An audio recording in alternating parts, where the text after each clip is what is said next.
Ang tag-init ng 1683 ay ginawang isang siyudad na nanganganib bumagsak ang Vienna. Sa loob ng 2 buwan, mahigit 150,000 sundalong Ottoman ang pumalibot sa mga pader nito. Walang tigil ang pagputok ng mga kanyon, at ang mga sapper, alam mo yun, nagtatrabaho sa dilim para sirain ang mga depensa. Halos ubos na ang supply ng butil, halos na. Gutom ang kumakain sa mga mamamayan. May mga ulat pa nga na nagsasabing kumakain ang mga tao ng daga para lang mabuhay. Takot ang kumalat sa bawat sulok. Kung bumagsak ang siyudad, haharapin ng Central Europe ang isang hindi mapipigilang pagsulong ng Ottoman. Dumating ang pag-asa mula sa Hilaga.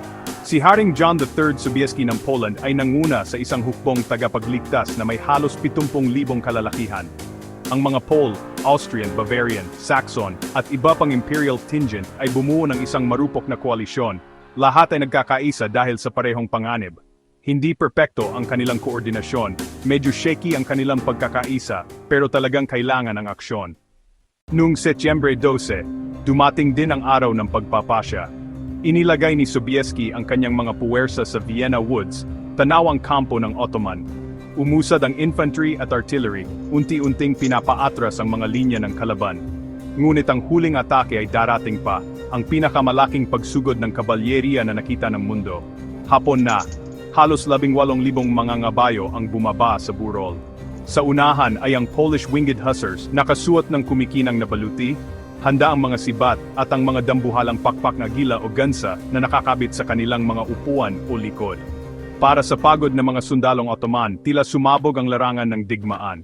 Kumikislap ang metal at mga balahibo sa sikat ng araw. Ang mga tambol at trumpeta talagang nagpahayag ng paparating na bagyo. Dinurog ng pagsugod ang mga linya ng Ottoman.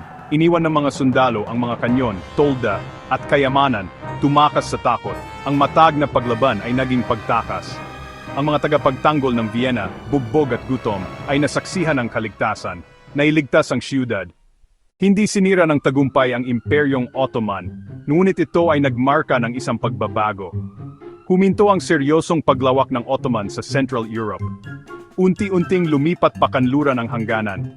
Naging simbolo ang pagsugod ni Sobieski, isang sandali kung saan ang isang nahahati na kontinente, kahit sandali lang, ay lumaban bilang isa upang ipagtanggol ang sibilisasyon laban sa napakalaking pagsubok.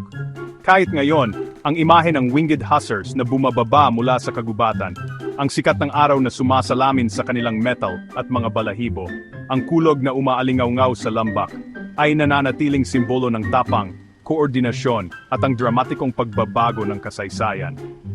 Ang pagkubkob sa Vienna ay nananatiling isang makasaysayang milestone at isang kuwento ng determinasyon ng tao, isang siyudad na nasa bingit, isang koalisyon na bumangon para harapin ito, at isang pagsugod ng kabalyeriya na nagpabago sa takbo ng Europa.